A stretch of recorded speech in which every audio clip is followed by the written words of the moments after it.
Welcome to iDream media. So జనరల్గా ఈ మధ్య కాలంలో ఎక్కువగా హార్ట్ అటాక్ చూస్తూ ఉన్నాము. యంగేజ్లోనే హార్ట్ అటాక్ అనేది వస్తూ ఉంది. అంటే హార్ట్ అటాక్ వచ్చే ముందు ఏమైనా లక్షణాలు కనిపిస్తాయా? మనం దాన్ని బట్టి ముందుగానే జాగ్రత్తలు తీసుకోవచ్చా? ఇక హార్ట్ అటాక్ వచ్చినప్పుడు ఏదైనా హార్ట్ అటాక్ కానీ ఏదైనా హార్ట్లో ఇబ్బంది వచ్చినప్పుడు స్టెంట్ వేస్తారని చెప్తారు కదా. సో దీని గురించి మనకు తెలియని విషయాలు ఏంటి పూర్తి వివరాలు తెలుసుకుందాం. మనతో పాటు ఉన్నారు ప్రముఖ కార్డియాలజిస్ట్ డాక్టర్ నవీన్ కుమార్ గారు. డాక్టర్ గారు నమస్తే అండి. నేను కరెక్ట్గా చెప్పానా? అంటే హార్ట్ అటాక్ వస్తే స్టెంట్ వేస్తారా? అంటే హార్ట్ అటాక్ వచ్చిన వాళ్ళందరికీ స్టెంట్ వేయరు.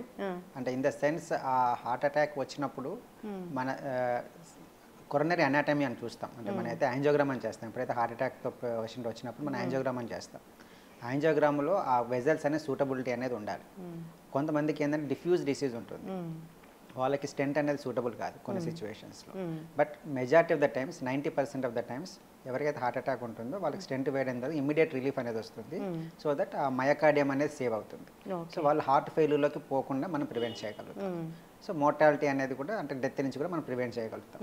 బట్ కొన్ని సందర్భాల్లో ఎక్కడైతే కొరనరీ అనాటమీ మనకి సూటబుల్గా ఉండదో ఆ సిచ్యువేషన్లో మాత్రం స్టెంట్ అనేది సూటబుల్ కాదు.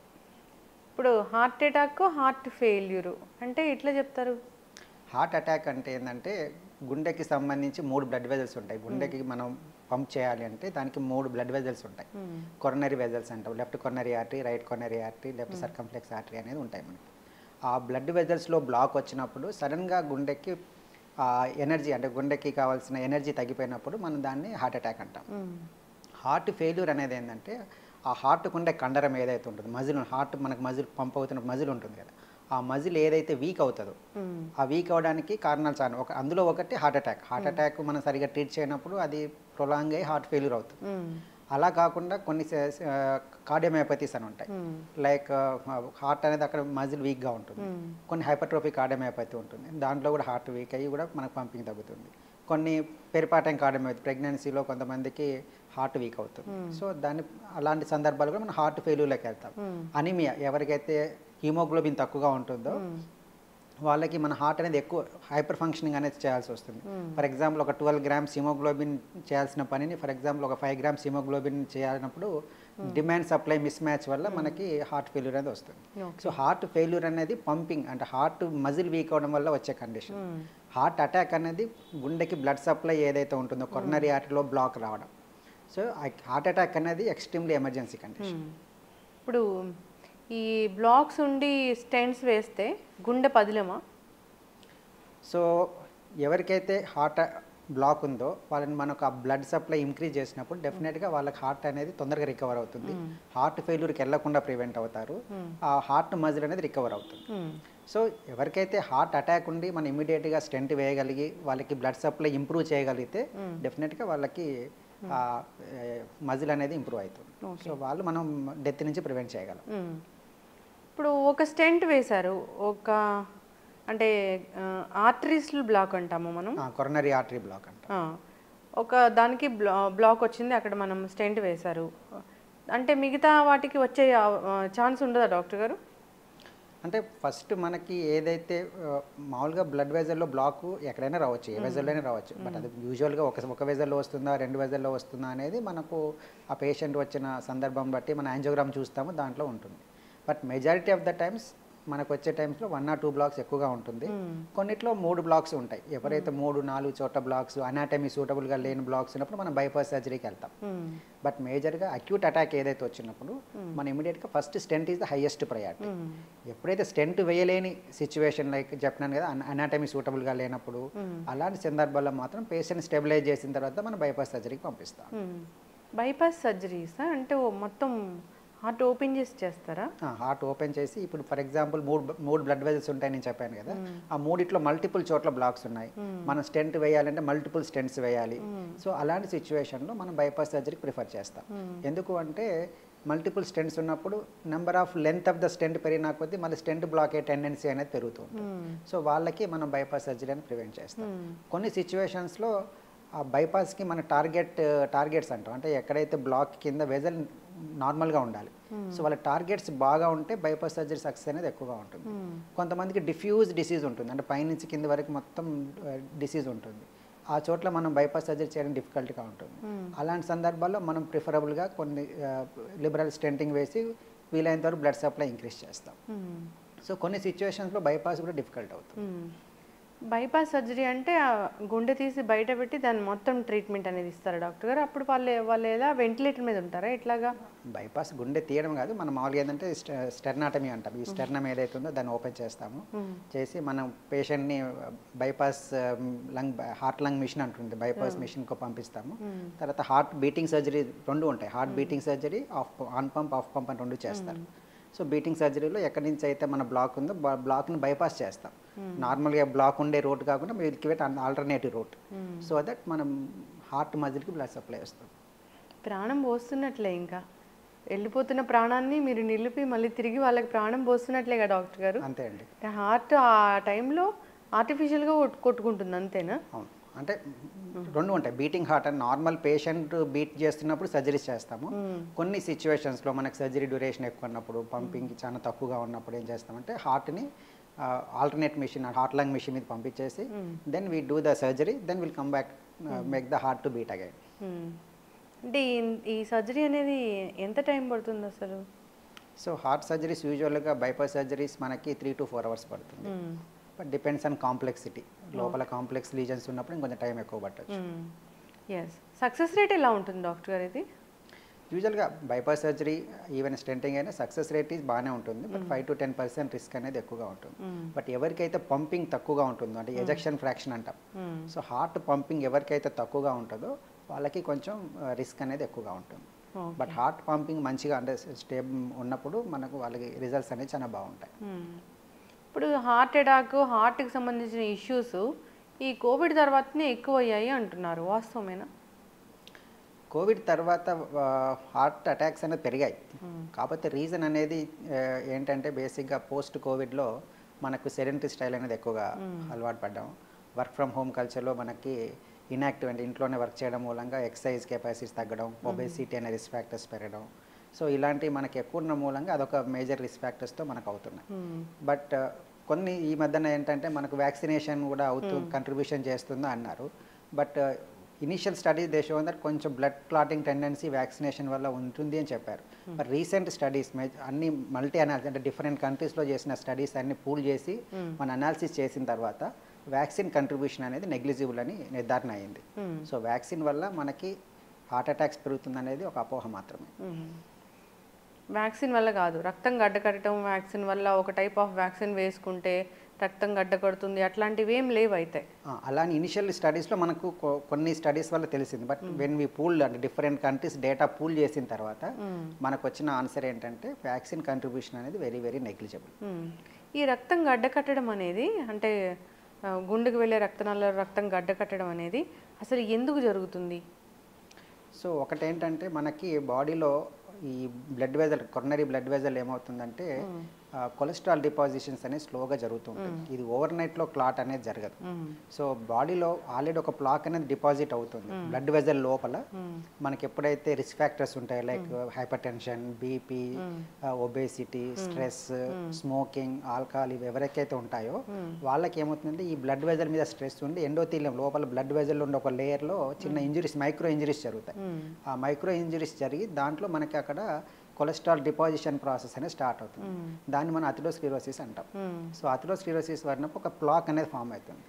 అది ఇనిషియల్గా ఏంటంటే మన బ్లడ్ సరిపోతుంది, యూజువల్గా ప్లాక్ ఫామ్ అయినా కానీ అది నేరో స్లోగా అవుతుంది కాబట్టి మనకి దాన్ని అడాప్ట్ చేసుకుంటాం.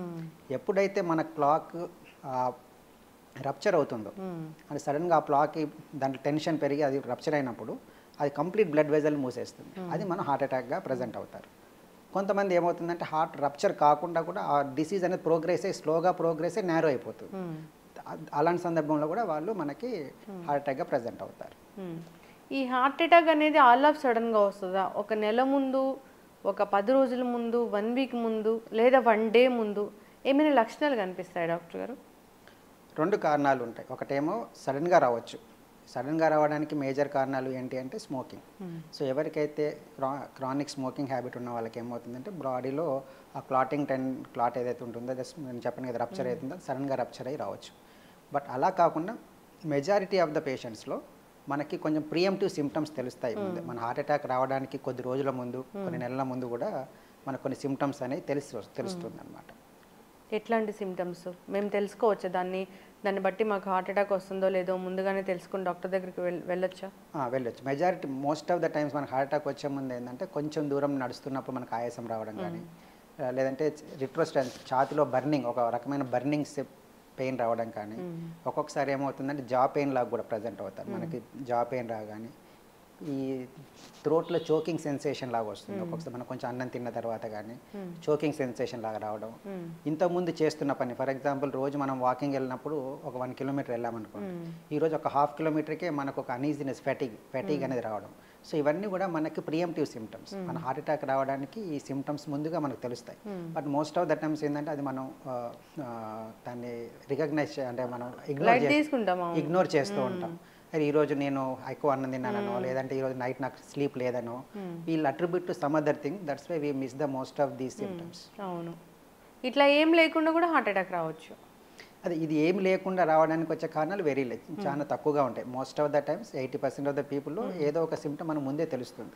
ఒక 10% వాళ్ళు మాత్రమే మనకి సడన్గా వస్తాయి. లైక్ స్మోకర్స్లో, ఇప్పుడు మన యంగ్ స్ట్రోక్స్ చూస్తూ ఉంటాం కదా, వాళ్ళకి మాత్రమే సడన్గా వస్తూ ఉంటాయి. But majority of the times we have the some form of symptom which we ignore most of the times.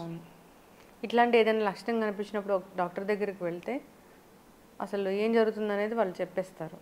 అంటే వస్తుంది నెక్స్ట్ ఒక 10 డేస్లో వస్తుంది అన్నప్పుడు తెలుసుకోవడానికి ఏమైనా టెస్ట్లు ఉంటాయి డాక్టర్ గారు?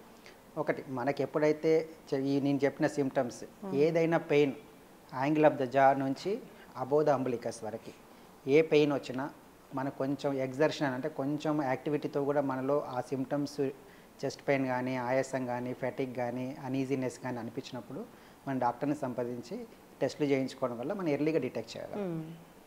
అంటే జనరల్గా టెస్ట్లు అంటే బ్లడ్ టెస్ట్ ఉంటుందా? 2 ఉంటాయి టెస్టులు. అందులో ఫస్ట్ చేయగలిగింది ఏంటంటే ఈసీజీ అనేది ఒక టెస్ట్, ఎలక్ట్రోకార్డియోగ్రామ్ అంటాం. సో ఈసీజీ అనేది మొదటి test which is to be done. So ఎప్పుడైతే మన ఈసీజీలో నార్మల్ ఉండి మనం ఇంకా సస్పిషన్ ఉన్నప్పుడు మనం వాళ్ళకి ట్రోపోనిన్ ఐ అని ఒక టెస్ట్ చేస్తాం.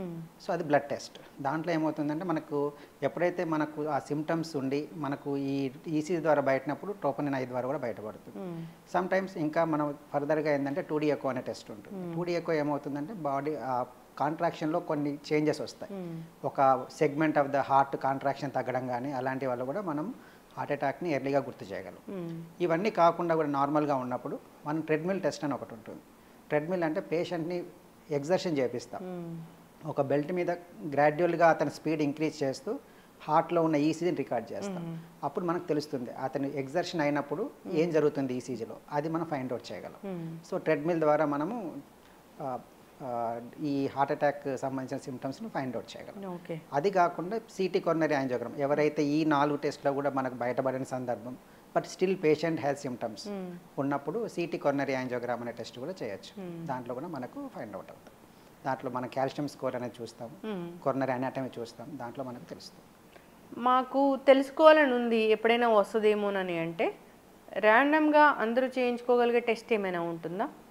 మాకేం లక్షణాలు లేవు, తెలుసుకోవాలనుకుంటున్నాను హార్ట్ అటాక్ వస్తుందో లేదో అని, అట్లా ఏమైనా టెస్ట్ ఉంటుందా డాక్టర్ గారు? అలాంటి వాటికి చెప్పినట్టుగా ECG, 2D echo, treadmill test, ఈ 3 టెస్టుల ద్వారా మనకు ఒక 75% ఆఫ్ ద టైమ్స్ మనకు ప్రియంటివ్ సిమ్టమ్స్ ప్రియంటివ్గా మనం డయాగ్నోస్ చేయొచ్చు. బట్ 100% ఏ టెస్ట్ ద్వారా కూడా తెలుసుకోలేము. ఒక 75% వరకు తెలుసుకోవచ్చు.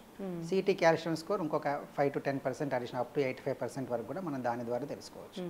సిటీ కొరోనరీ యాంజియో అది డాక్టర్ చెప్తేనే చేయించుకోవాలి కదా? అది డాక్టర్ సలహా మాత్రం ద్వారానే చేసుకోవాలి. ఎందుకంటే it has high radiation exposure. అది ఎవరికైతే రిస్క్ ఫ్యాక్టర్స్ ఉన్నాయో, నేను చెప్పిన ఈ 3 టెస్ట్లో మనకు ఎక్కడ బయటపడలేదు, బట్ స్టిల్ పేషెంట్ హై సస్పిషన్స్గా ఉంది, అంటే మనకి సిమ్టమ్స్ తగ్గట్లేదు, అప్పుడు మనం ఆ టెస్ట్కి అనేది ప్రిఫర్ చేయాలి. ఓకే. చాలామందికి మెట్లు ఎక్కితే ఆయాసం వస్తుంటుంది. అంటే ఇన్ని స్టెప్స్ ఎక్కితే వీళ్ళకి ఆయాసం వస్తుంది అంటే వీళ్ళని సస్పెక్ట్ చేయొచ్చు హార్ట్ అటాక్ వస్తుందని అని ఏమైనా చెప్తారా డాక్టర్ అట్లా? నార్మల్గా ఏంటంటే ఒక ఫిజికల్గా ఫిట్ ఉండేవాళ్ళు 2 ఫ్లైట్ ఆఫ్ స్టైర్స్ అంటే 2 ఫ్లోర్లు ఈజీగా ఎక్కగలరు వితౌట్ మేజర్గా ఆయాసం లేకుండా. కొంచెం ఆయాసం ఉంటుంది బట్ మేజర్గా ఆయాసం అనేది లేకుండా ఉంటుంది.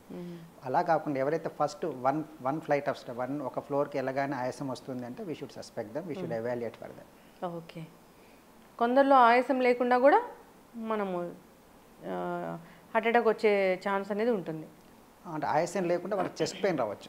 కొంతమందికి ఆయాసం కంటే ముందు పెయిన్ అనేది కూడా వస్తుంది. సో పెయిన్ వచ్చినప్పుడు కూడా నేను చెప్పినట్టుగా ఈ జా నుంచి అంబలికస్ పైన ఎక్కడైనా మనకు బర్నింగ్ సెన్సేషన్ కానీ అన్ఈజీగా అనిపించినప్పుడు కంపల్సరీగా ఎవాల్యుయేట్ చేయాలి. ఇది హార్ట్ అటాక్ సంబంధించిన పెయినే, ఖచ్చితంగా డాక్టర్ దగ్గర వెళ్ళాల్సిందే అనేది ఏమైనా బండ గుర్తుంటుందా డాక్టర్ గారు ఆ పెయిన్కి?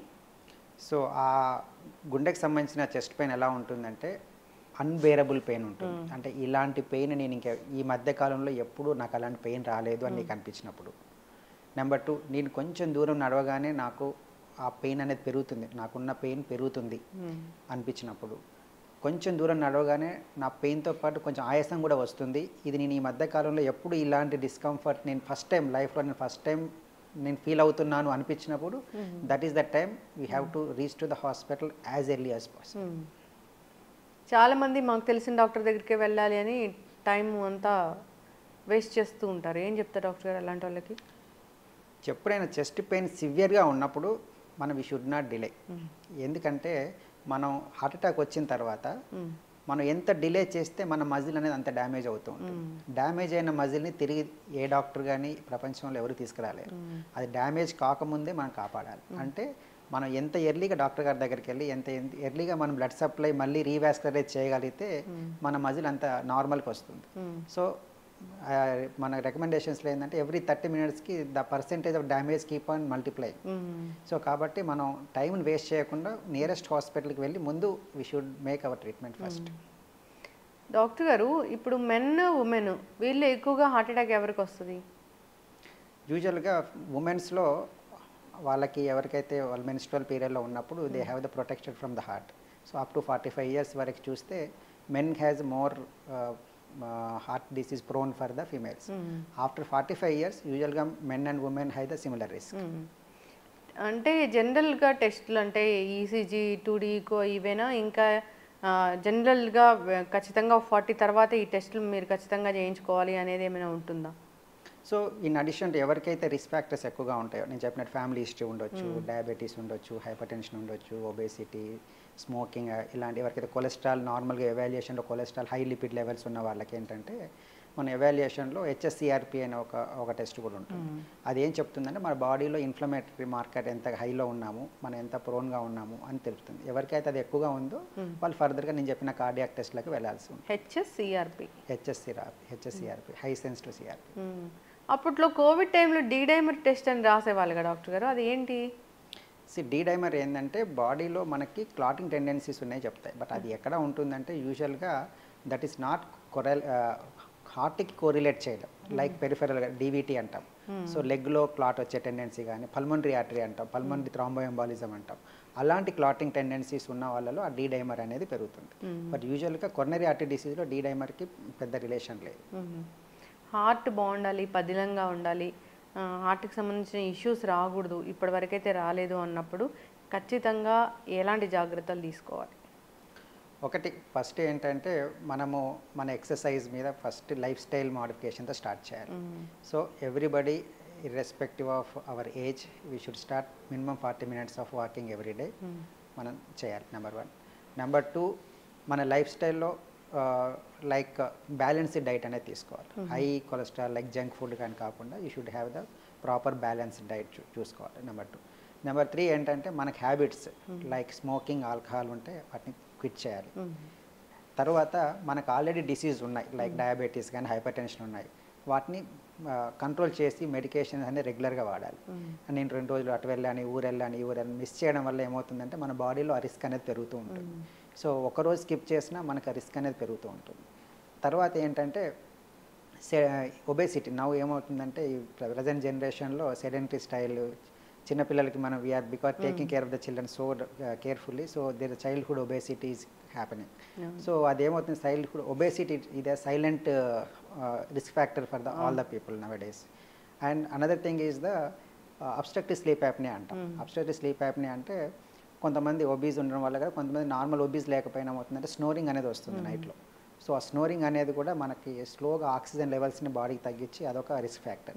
సో ఈ రిస్క్ ఫ్యాక్టర్స్ ఉన్నప్పుడు మనం లేకుండా చూసుకొని ఆ ఉన్నప్పుడు మనం ఎర్లీగా ట్రీట్మెంట్ తీసుకోవడం మూలంగా వీ కెన్ ప్రివెంట్. ఎస్, ఖచ్చితంగా డాక్టర్ గారు. అట్లాగే బీపీ గురించి డాక్టర్ గారు, బీపీ ఎంత ఉంటే అది నార్మల్ బీపీ లెవెల్ అంటాము మనము? నార్మల్గా బీపీలో 2 కాంపోనెంట్స్ ఉంటాయి. ఒకటి సిస్టాలిక్ అంటే పైన 120/80 అన్నాం అనుకో, ఆ 120 అనేది సిస్టాలిక్ కాంపోనెంట్, 80 అనేది diastolic component. So systolic component 120 కిందకి ఉండాలి, 120 కన్నా తక్కువగా ఉండాలి, అండ్ డయాస్టాలిక్ అనేది అప్ టు 80 వరకు ఉండాలి. బట్ 120 నుంచి 140 వరకు కూడా మనము we can consider as a normal, but they are the pre hypertensive patients కాబట్టి వాళ్ళు మనం కేర్ఫుల్గా ఎవాల్యుయేట్ చేసుకోవాలి. కింద డయాస్టాలిక్ కాంపోనెంట్ 80 to 89 వరకు మనం వాళ్ళని ఎవరైతే ఆ మధ్యలో ఉన్నప్పుడు we have to change our life style, salt తక్కువ తీసుకోవడం కానీ, ఒబేసిటీ ఉంటే వెయిట్ తగ్గడం కానీ, అలాంటి లైఫ్ స్టైల్ మోడిఫికేషన్ చేసుకోవాలి. సో ఎప్పుడైతే మన BP systolic 140, diastolic 90 and above start అవుతుందో that is where we need to take the treatment. ఒక్కొక్కసారి సిస్టాలిక్ తక్కువ కరెక్ట్గా ఉండి 120, డయాస్టాలిక్ మాత్రం కొందరిలో ఎక్కువగా ఉంటుంది, 86, 87, ఒక్కొక్కసారి 90 వరకు ఉంటుంది. అది బీపీ అంటామా మనము? ఏదైనా సిస్టాలిక్ 140 అబవ్ ఉన్నా, డయాస్టాలిక్ 90 అబవ్ ఉన్నా, ఐదర్ ఆఫ్ దెమ్ ఏ ఒక్కటి ఎక్కువగా ఉన్నా మనం వాళ్ళ హైపర్ టెన్షన్ కిందనే ట్రీట్ చేయాలి, వాళ్ళకి ట్రీట్మెంట్ స్టార్ట్ చేయాలి. ఒకవేళ డయాస్టాలిక్ మాత్రమే ఎక్కువగా ఉంటే ఏమవుతుంది డాక్టర్ గారు? డయాస్టాలిక్ అంటే ఏంటంటే మనకు కాంట్రాక్షన్ బాగుంటుంది, రిలాక్సేషన్లో మనకు ప్రాబ్లం అనమాట. సో డయాస్టాలిక్ ఇండైరెక్ట్ మీనింగ్ మనకు అది తెలుస్తుంది, హార్ట్ రిలాక్సేషన్లో మనకి ప్రాబ్లం అనుకుని తెలుస్తుంది. సో మనం అది చేయనప్పుడు ఏమవుతుందంటే again it will may lead in to the heart failure. Okay. So మన డయాస్టాలిక్ హార్ట్ ఫెయిల్యూర్లో వెళ్ళే ఛాన్స్ ఎక్కువగా ఉంటుంది. కాబట్టి మనం సిస్టాలిక్ కాంపోనెంట్ అయినా డయాస్టాలిక్ కాంపోనెంట్ అయినా both are equally important. Both మనకి జనరేట్ అయ్యేది హార్ట్ నుంచే జనరేట్ అవుతుంది. సో సిస్టాలిక్ ఎక్కువ ఉన్నా మనకు హార్ట్ మీద లోడ్ పడుతుంది, డయాస్టాలిక్ ఎక్కువైనా మనకు హార్ట్ మీద లోడ్ పడుతుంది. కాబట్టి ఐదర్ ఆఫ్ దెమ్ ఉన్నా మనం we have to take the treatment. Yes, ఖచ్చితంగా డాక్టర్ గారు. సాల్ట్ అనేది తక్కువ తీసుకోవాలి, వాటర్ అనేది ఖచ్చితంగా సఫిషియెంట్ వాటర్ అనేది ఉండాలి. బీపీ ఉన్న వాళ్ళు ఫస్ట్ నుంచి హైడ్రేషన్ అనేది అందరికీ ఇంపార్టెంట్, బికాజ్ హైడ్రేషన్ వల్లే మన బాడీలో ఎవ్రీ సెల్ ఈజ్ ఫంక్షనింగ్ కాబట్టి హైడ్రేషన్ అనేది ఎక్స్ట్రీమ్లీ ఇంపార్టెంట్. నెక్స్ట్ సాల్ట్ అనేది తక్కువగా తీసుకోవాలి. సాల్ట్ అనేది ఈజ్ మెయిన్, సాల్ట్ వల్ల ఏమవుతుందంటే బాడీలో ఎక్కువ ఫ్లూయిడ్ అక్యుములేట్ అవ్వడం కానీ, హార్ట్ మీద లోడ్ పడడం కానీ జరుగుతుంది. సో లో సాల్ట్ డైట్ అనేది primary aim for the hyper tension management. తర్వాత నేను చెప్పిన రిస్క్ ఫ్యాక్టర్ మేనేజ్మెంట్ అనేది తర్వాత. ఎస్, ఖచ్చితంగా డాక్టర్ గారు చాలా చక్కగా చెప్పారండి. సో ఏదైనా హెల్తీ లైఫ్ స్టైల్ మెయింటైన్ చేయాలి. కొంచెం మనకి ఏదైనా డౌట్ ఉంటే ఒకసారి డాక్టర్ దగ్గరికి వెళ్ళడం మంచిది, మనంగా సొంతంగా గూగుల్ చేసుకోవడం, సొంత వైద్యాలు చేసుకోవడం కన్నా. అంతేకాదు టెస్ట్లు అనేవి డాక్టర్లు చెప్పినప్పుడు చేయించుకుంటేనే మంచిది. చాలామంది కూడా ఎక్కువ ఇన్ఫర్మేషన్ ఉందని టెస్టులు చేయించుకుంటూ ఉంటారు, దానివల్ల కూడా ఏం ఉపయోగం ఉండదు. అంతేకాదు ఇప్పుడు బ్లడ్ థిన్నర్స్ అని ఎక్కువగా వాడుతూ ఉన్నారు డాక్టర్ గారు, డాక్టర్ ప్రిస్క్రైబ్ చేయకుండానే. సో అట్లాంటివి వాటి గురించి ఒక 2 మాటలు ముగిద్దాం మనం. ఓకే. సో బ్లడ్ థిన్నర్స్ అనేది అందరికీ అవసరం లేదండి. సో ఎవరికైతే రిస్క్ ఫ్యాక్టర్స్ ఉన్నా కానీ ప్రొఫైలాక్టిక్గా మనం బ్లడ్ థిన్నర్స్ వాడాలని ప్రజెంట్గా రికమెండేషన్ ఎక్కడా లేదు. సో కాబట్టి బ్లడ్ థిన్నర్స్ అనేది ఎవరికైతే హార్ట్ అటాక్ ఉందో, ఎవరికైతే ఆల్రెడీ జబ్బు అంటే హార్ట్ అటాక్ వచ్చి అని మిగతా రీజన్స్లో కానీ మనం ఆల్రెడీ బ్లడ్ థిన్నర్స్ అవసరం ఉన్నప్పుడు మాత్రమే వాటిని వాడాలి. యాజ్ ఎ ప్రొఫైలాక్టిక్గా నాకు చెస్ట్ పెయిన్ రాగానే నేను ఒక బ్లడ్ థిన్నర్ తీసుకుంటాను అనేది మాత్రం చాలా రాంగ్ ప్రాక్టీస్ అవుతుంది. ఏమవుతుందంటే చెస్ట్ పెయిన్ అనేది మనకు అసిడిటీలో కూడా రావచ్చు, అల్సర్ వల్ల కూడా రావచ్చు. అలాంటి సందర్భాల్లో మనం బ్లడ్ థిన్నర్ తీసుకున్నాం అనుకోండి, అప్పుడు అల్సర్ పెరిగి బ్లీడింగ్ అయ్యి మళ్ళీ రిస్క్ అయ్యే కూడా ఛాన్స్ కూడా ఉంటుంది.